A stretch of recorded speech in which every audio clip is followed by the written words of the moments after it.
ቢያድነን ይስሐቅ ቢችል ዳዊት ቢችል መላእክቶች ቢችሉ ሰዎች ቢችሉ ኢየሱስ ባልመጣ ማዳን የሚችል ሰው ስለሌለ ፈጣሪ ልዑል እግዚአብሔር ልጅ ኢየሱስ ክርስቶስ ጌታ ከሰማየ ሰማያት ወርዶ ሰው ሆነ።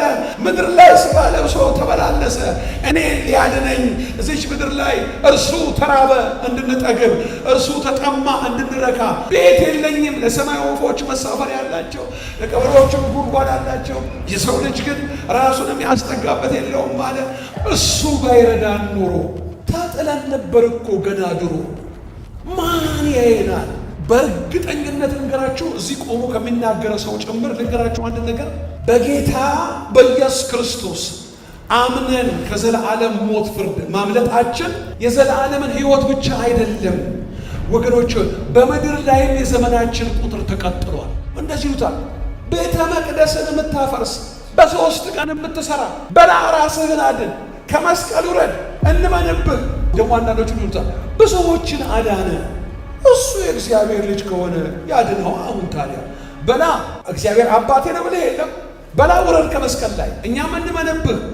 ከተቸነከረበት ሚስማር የማይተናነስ የቃላት የክፉ ቃል ጦር ሚስማር ወገኖች፣ ይሄ ሁሉ የሚወርድበት ለምንድን ነው? የእኛ የምንጠብቀው መሲህ መስቀል ላይ የሚንጠለጠል አይደለም። የምንጠብቀው የጦርና የፖለቲካ መሪ ሆኖ የሚመጣ ነው አሉ። በስብከት ሞኝነት የሚያምኑትን ግን ለማዳን ኢየሱስ ያድናል ሲባሉ አሜን እንደሚሉት በጌታ በኢየሱስ ክርስቶስ እመን ከዘላለም ሞት ፍርድ ታመልጣለህ ሲባሉ አሜን ብለው የሚቀበሉ ከሰማየ ሰማያት የወረደው በብፅዕት ቅድስት ድንግል ማርያም ማኅፀን ላይ በመንፈስ ቅዱስ የተጸለለው ሥጋ ለብሶ የተወለደው እግዚአብሔር ወልድ ከአብና ከመንፈስ ቅዱስ ጋር ሰማይና ምድርን የሰራ እኛን ሊያድን ሥጋ ለብሶ ለመጣ የሚገባውን ክብር ዛሬ አይደለም በዘመናችን ሁሉ እንሰጠዋለን።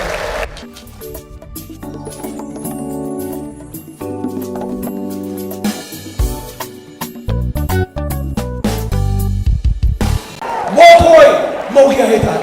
ሲኦል ሆይ ድል መንሳት ወዴት አለ? የሞት ኃይል ኃጢአት ነው፣ የኃጢአትም ኃይል ሕግ ነው። ሕጉንም ወገኖች ነቢያትንም በመስቀል ላይ የፈጸመ የይሁዳ አንበሳ የናዝሬቱ ኢየሱስ የእግዚአብሔር ልጅ ነው። ክብር ለኢየሱስ ክርስቶስ ይሁን። ክብር ለኢየሱስ ክርስቶስ ይሁን። ክብር ለኢየሱስ ክርስቶስ ይሁን። ክብር ለኢየሱስ ክርስቶስ ይሁን። ክብር ለኢየሱስ ክርስቶስ ይሁን። ክብር ለኢየሱስ ክርስቶስ ይሁን።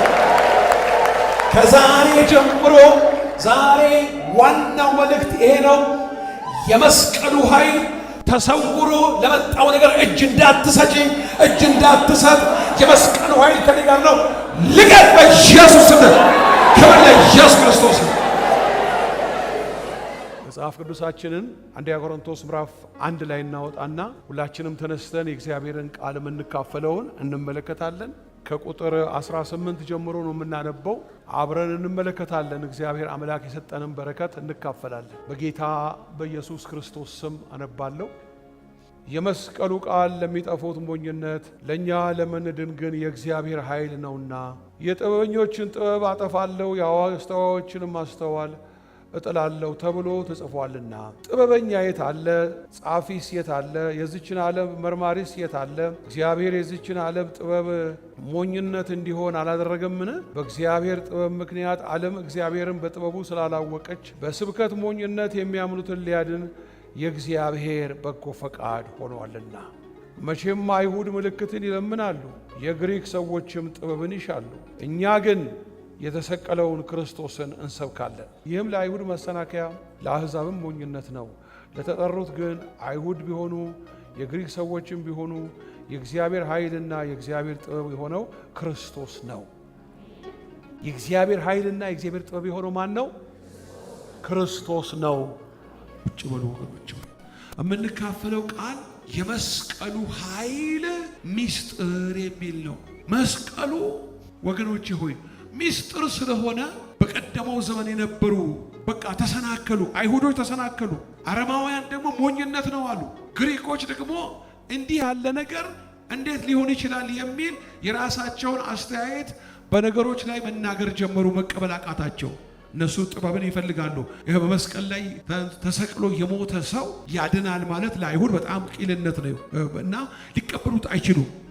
የሚገርመው ግን ወገኖች ሆይ እግዚአብሔር ያደረገው ነገር ነው የሚገርመው። እግዚአብሔር ኃይሉን አንድ፣ ጥበቡን ሁለት፣ የማዳን ስራውን ሶስቱን በክርስቶስ መስቀል ላይ ሰራው፣ በክርስቶስ መስቀል ላይ አደረገው። ይሄንን ወገኖች ሆይ የመስቀሉን ኃይል ሚስጥር እግዚአብሔር ካልረዳና ካልገለጠ ወይም ደግሞ ሰው በቅንነት ይው በስብከት ሞኝነት የሚያምኑትም ማለት ስብከት የሞኞች ነው ማለት አይደለም። መቀበልን ነው የሚናገረው፣ ማመንን ነው።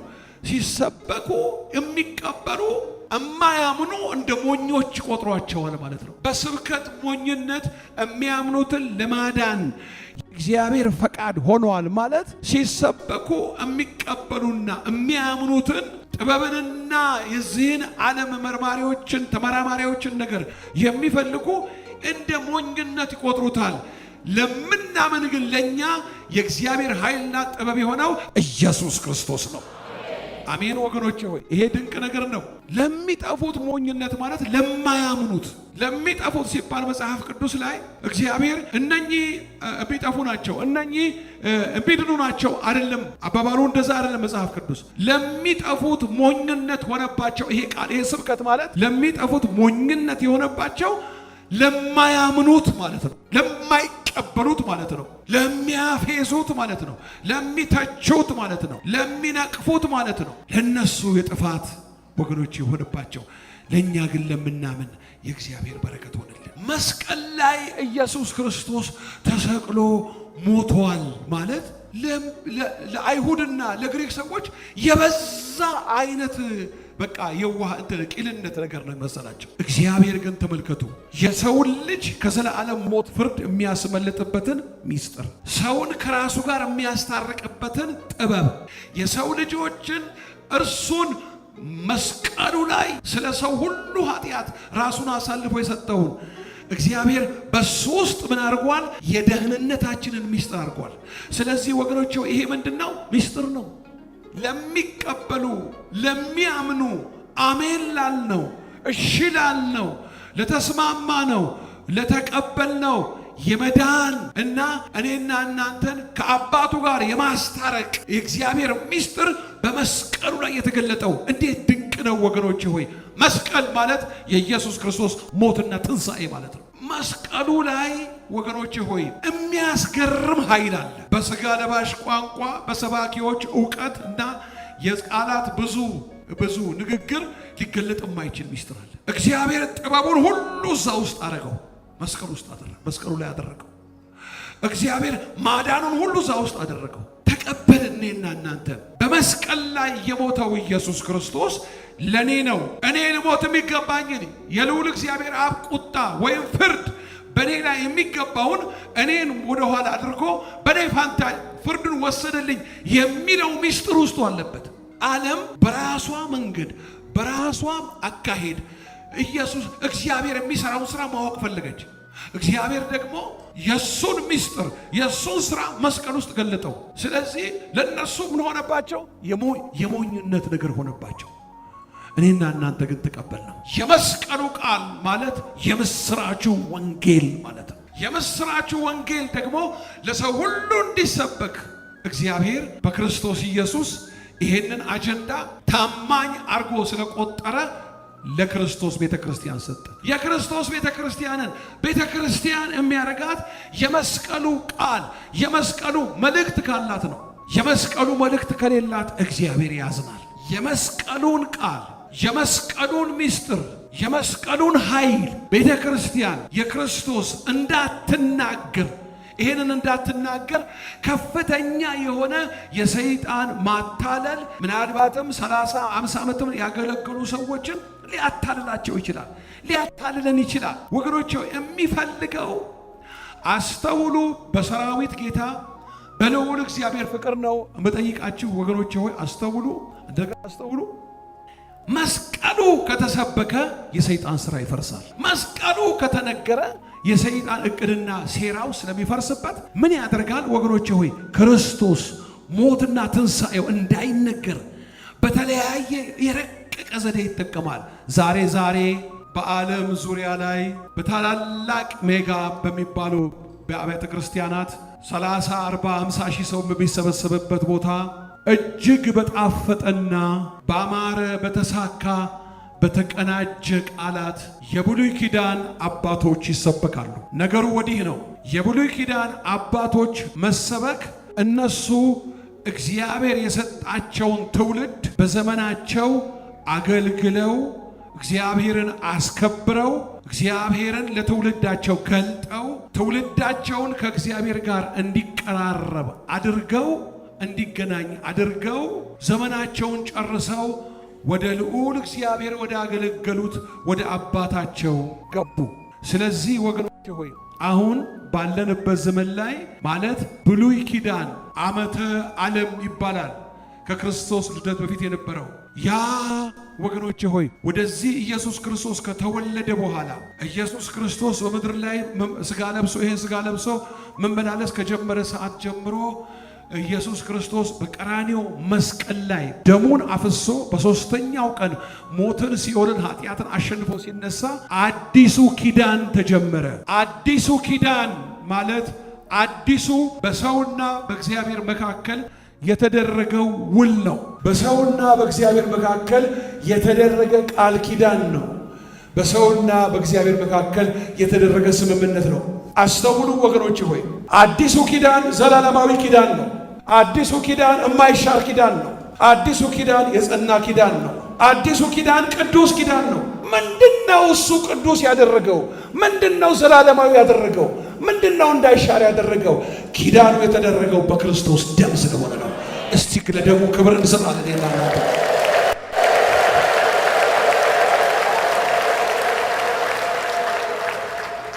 ግሪኮች የሚፈልጉት የዚህን ዓለም ጥበብ ነው። በመስቀል ላይ ተሰቃይቶ እሾህ አክሊል አድርጎ እንደዛ ሆኖ ተንጠልጥሎ ያለን ሰው አዳኝ ነው ማለት ለነሱ ፌዝ ነው። ዛሬም በዓለም ዙሪያ 8 ምናምን ደርሷል። 8.4 ቢሊዮን ደርሷል ይባላል የዓለም ሕዝብ። እዛ ውስጥ ታውቃላችሁ በብዙ ቢሊዮን የሚቆጠሩ ሰዎች። አሁንም እነኚህ ክርስቲያኖች የእምነታቸው ምልክታቸው አንድ በእንጨት ላይ የሞተ ሰው ነው ብለው በጣም በማናናቅ በጣም በመገረም በጣም ራሳቸውን በቃ በመደነቅ በቃ እንዴት ሞኞች ቢሆኑ ነው ብለው ያስባሉ።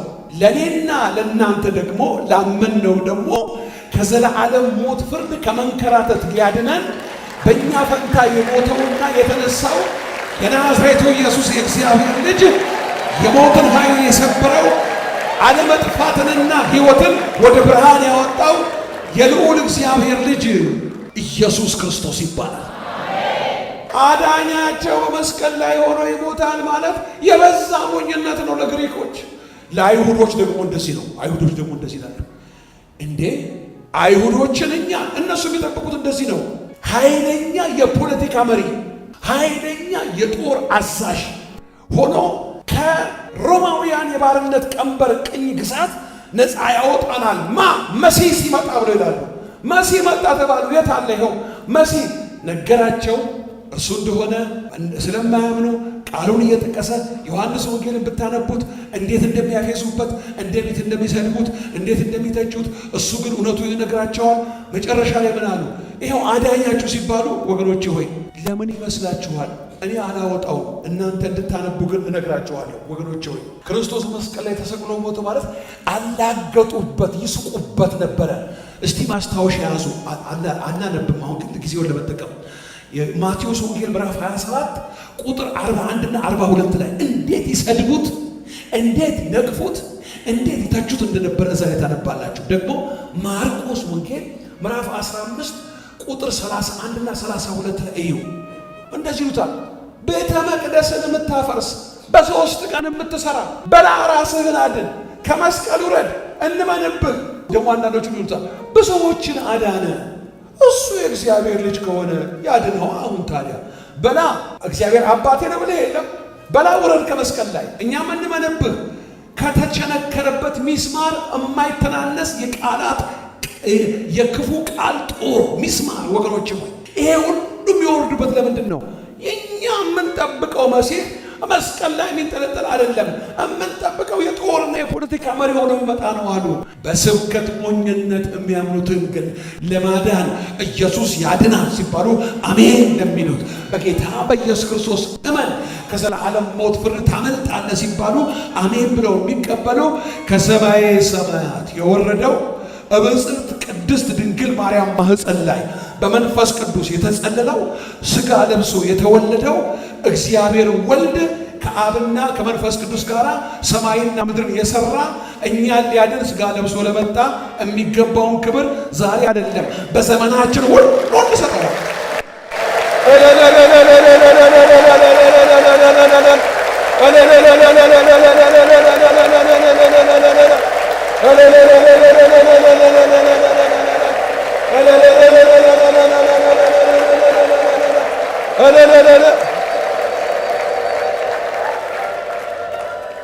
እሱ ባይረዳን ኖሮ ታጥለን ነበር እኮ ገና ድሮ። ማን ያየናል? በእርግጠኝነት ልንገራችሁ፣ እዚህ ቆሞ ከሚናገረ ሰው ጭምር ልንገራችሁ አንድ ነገር። በጌታ በኢየሱስ ክርስቶስ አምነን ከዘላለም ሞት ፍርድ ማምለጣችን የዘላለምን ሕይወት ብቻ አይደለም ወገኖች፣ በምድር ላይም የዘመናችን ቁጥር ተቀጥሏል። እኔ የተቀጠለልኝ ሰው ነኝ። እናንተ እንደኔ የተቀጠለላችሁ እጃችሁ ሲያሳይ እንዴ! ሁላችንም ነን እንዴ? ሁላችንም ነን እንዴ? ኧረ በስመ አብ! ሁላችንም ነን ወገኖቼ ሆይ፣ ስንንከራተት አሳረፈን፣ ከወደቅንበት አነሳ። ጨለማ ውስጥ ነበርን፣ ከጨለማ አዳነን። እርሱ ከጨለማው ስልጣን አዳነን፣ ቤዛነትንም ወዳገኘንበት ወደ ፍቅሩ ልጅ መንግሥት አፈለሰን።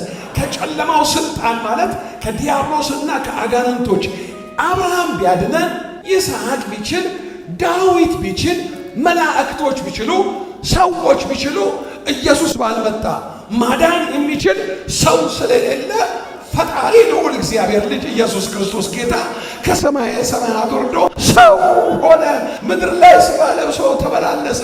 እኔ ሊያድነኝ እዚች ምድር ላይ እርሱ ተራበ እንድንጠግብ፣ እርሱ ተጠማ እንድንረካ። ቤት የለኝም፣ ለሰማይ ወፎች መሳፈሪያ ያላቸው፣ ለቀበሮችም ጉድጓድ አላቸው፣ የሰው ልጅ ግን ራሱንም ያስጠጋበት የለውም አለ። ወገኖቼ ሆይ ይሄ አይሁድ እንደ ነውር ነገር አዩት። እንዴት የኛ አዳኝ መሲሐችን የኛ መሲህ የኛ በታላቅ ኃይል ይመጣል እንጂ እንዴት አሉ? ሚስጥር ነው። ሚስጥሩን ላበራልን ጌታ ክብር ይሁን።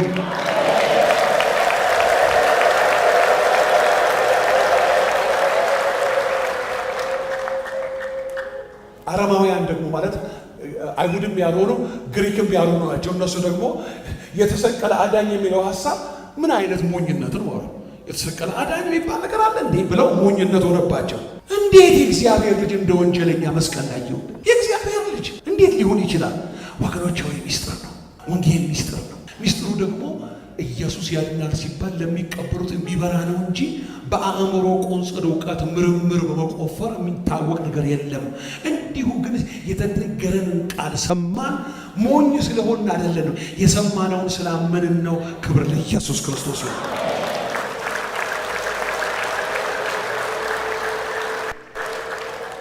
ከኔ ጋር ይህን ቃል ብትሉ ደስ ይለኛል። የእግዚአብሔር ጥበብ በሉ በክርስቶስ መስቀል ላይ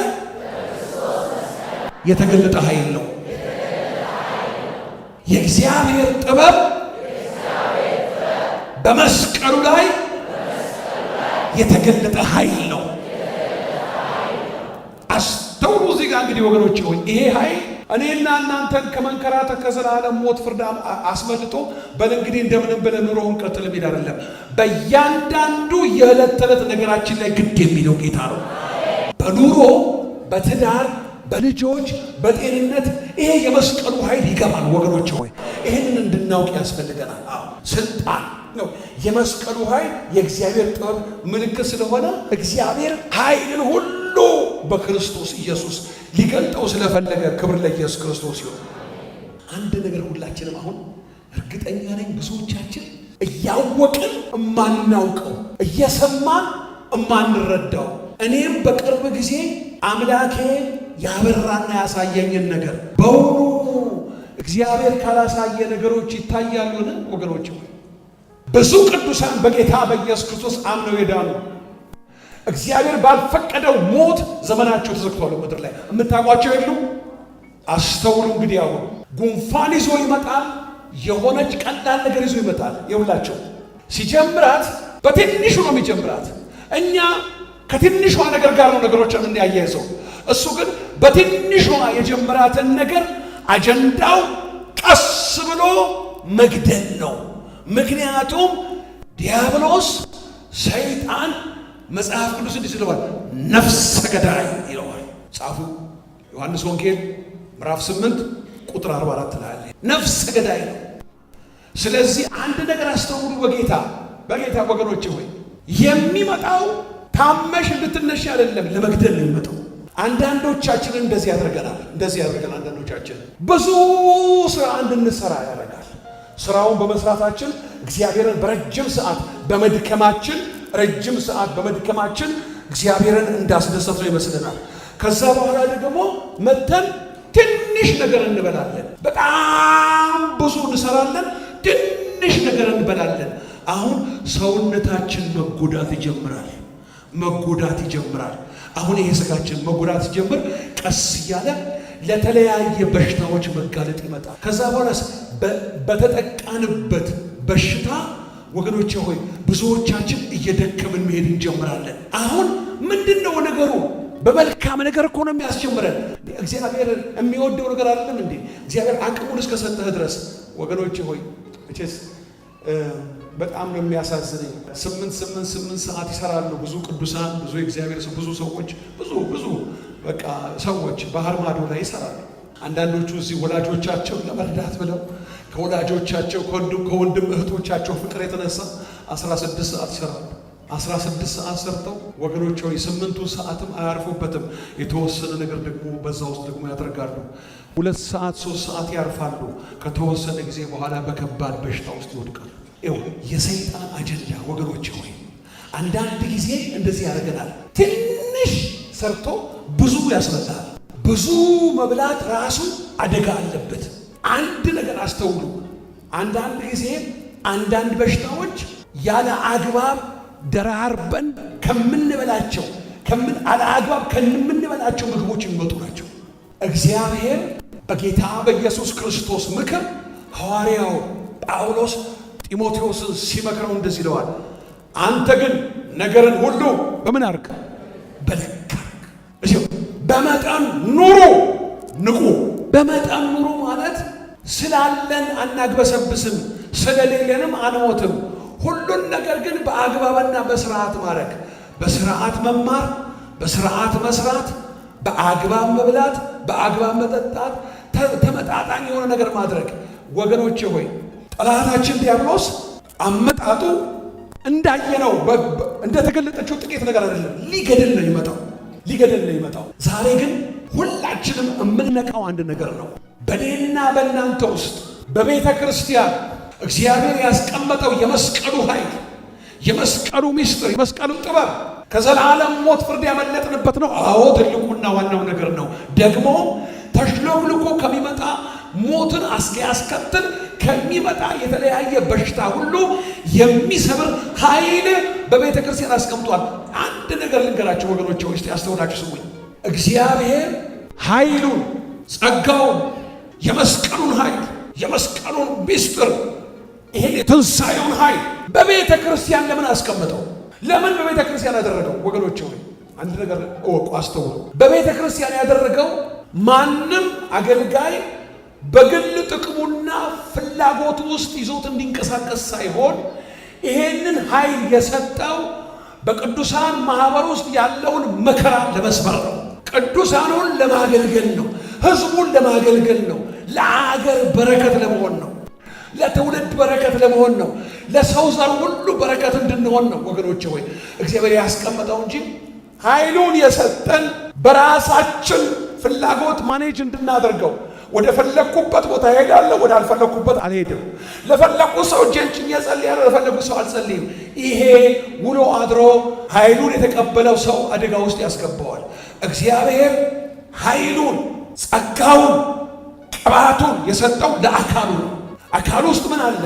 እነኚህ አንዳንዶች ሐዋርያት፣ ነቢያት፣ አስተማሪዎች፣ ወንጌላውያን እነኚህ አምስቱ የአገልግሎት ቢሮዎች ማህበሩን ለማነጽ ተሰውሮ የሚመጣውን የሞትን ኃይል ለመስበር ብዙዎቻችን ሰዎች ቅዱሳን ያለ ጊዜያቸው ሞት እየተናነቃቸው እንግዲህ ጊዜ ጌታ ፈቅዶ ይሆን የሚል ራስን በራስ ማታለል ነገር የለም ወገኖች ሆይ የትንሣኤው ኃይል ከዘላለም ሞት ፍርድ አስመልጦናል። ከሚሽለኮለከው የሞት መንፈስን ሰብሮ የሚያወጣ ኃይል ነው። ክብር ለኢየሱስ ክርስቶስ ይሁን።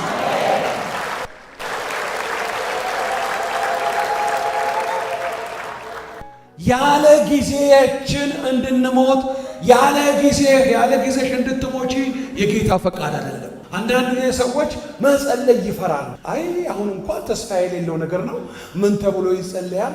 እኔና እናንተ ነን እንጂ ተስፋ የምንቆርጥ አባቶቻችን ድብን ብሎ ነፍሱ ከስጋው የተለየውን ይነሳል ብለው ይጮኻሉ። ይነሳና ደግሞ ለእግዚአብሔር ክብር ይሆናል። እኛ ገና አልጋ ላይ ያልዋለ ሰው ገና እየተራመደ ነገሮች ላስጨነቁት ሰው ወገኖቼ ሆይ በእምነት አንድ ቃል ካፋችን እናወጣለን። ብዙ ጊዜ ነው እኮ ያየሁት ወገኖቼ ሆይ በጥቃቅን ነገር ሰዎች ተጨንቀው የተለያየ ነገር ላገለግል ሲሄድ እማየው ከጀርባቸው የሞት መንፈስ ነው። ለካ ወገኖቼ ትንሽ ነገር እስቲ ቆይ እዚህ ውስጥ ስንት ናችሁ እብላችሁ አመጣችሁ ብላችሁ ላበላቦናችሁ በቃ አሁንስ እንጃ ካላችሁ በኋላ የተመለሳችሁ ለእግዚአብሔር ክብር እጃችሁን አውጡ። አይ ብዙ ናችሁ አውቃለሁ። እስቲ ይኸው አቤት ይኸው እዚህ ፓስተሮች እንኳን እስቲ ከፍ አድርጉ ወገኖቼ ሆይ የምትሽለኮለከው አስተኝታህ ኦክሲጅን አሰክታህ የተመለሰህ አይደለም። ቀጭ አርጋ ልትወስድህ ነው። ሰብሮ የመለሰህ የሞትን ኃይል የይሁዳ አንበሳ የመስቀሉ ኃይል ነው። ክብር ለኢየሱስ ክርስቶስ። ወገኖቼ ሆይ ምንም አይነት በሽታ ይምጣ፣ ብርድ አለኝ እስቲ ፓናዶል ጥሩ ነው። ፓናዶሉ ብርድ አለኝ እስቲ ብርቱካኑ ፈሳሽ ቫይታሚን ሲ ምናምን ጥሩ ነው። ግን ከሱ የሚበልጥ አንድ አለ፣ የመስቀሉ ኃይል። የመስቀሉ ኃይል አለኝ በሉ። የመስቀሉ ኃይል ከኔ ጋር ነው በሉ። ሞቶ የተነሳው በሉ። የይሁዳ አንበሳ የጌታዎች ጌታ አልፋና ኦሜጋ ከኔ ጋር አለ። የሞት መንፈስ ከዛሬ ጀምሮ ፈንታ አልሰጥህም፣ እቃወምሃለሁ። ክብር ለኢየሱስ ክርስቶስ ይሁን።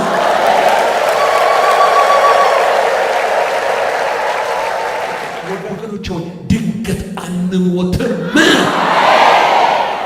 ይሁዳችሁ ጉንፋንም ምንም ትሆን አመጣጧ ለመግደል ነው። ዛሬ ነቃሁሉ ስለዚህ ታሽሎኩል ከምትመጣ የሞት መንፈስ ነቅቼብሃለሁ፣ አልለቅህም።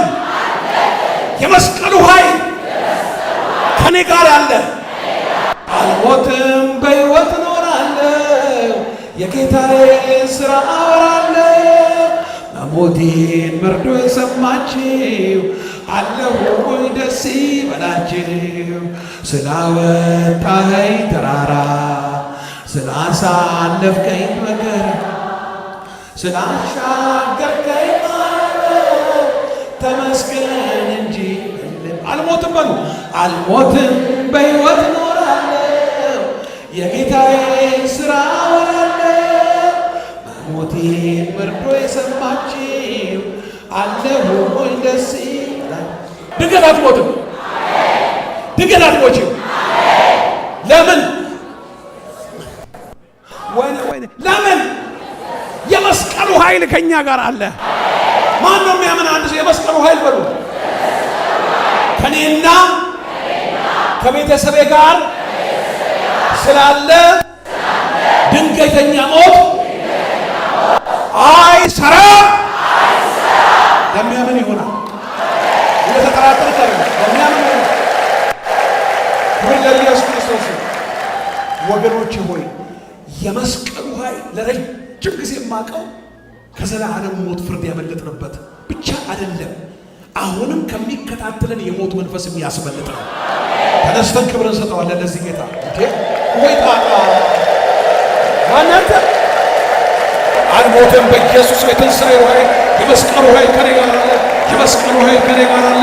የመስቀሉ ኃይል አብሮኝ አለ። አልፈራም በኢየሱስ ስም። ተናገር ያው ተናገር። አልፈራም። የመስቀሉ ኃይል ከኔ ጋር አለ። የመስቀሉ ኃይል ከኔ ጋር አለ። የመስቀሉ ኃይል የሞትንና መውጊያውን የሰበረ